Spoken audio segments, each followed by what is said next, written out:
Bumoto ka ayon sa sinasabi ng iyong konsensya. Igalang mo ang kapasyahan ng iba sa pagpili ng kandidato. Kilalanin mo ang pagkatao, kakayahan at mga katangian ng mga kandidatong nanliligaw sa iyong boto. Alamin mo ang mga issue, plataporma at programa ng mga kandidato o partidong tumatakbo sa halalan. Huwag mong ibebenta ang iyong boto. Huwag mong ipoboto ang kandidatong gumagamit ng guns, guns at gold.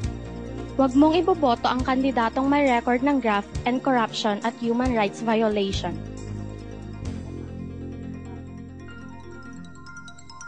Huwag mong iboboto ang kandidato dahil lamang sa utang na loob, ganda, popularidad o pakikisama.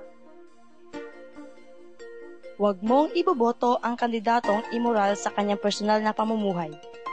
Isaalang-alang mo ng una at higit sa lahat ang kapakanan ng bayan sa pagpili ng kandidatong iboboto.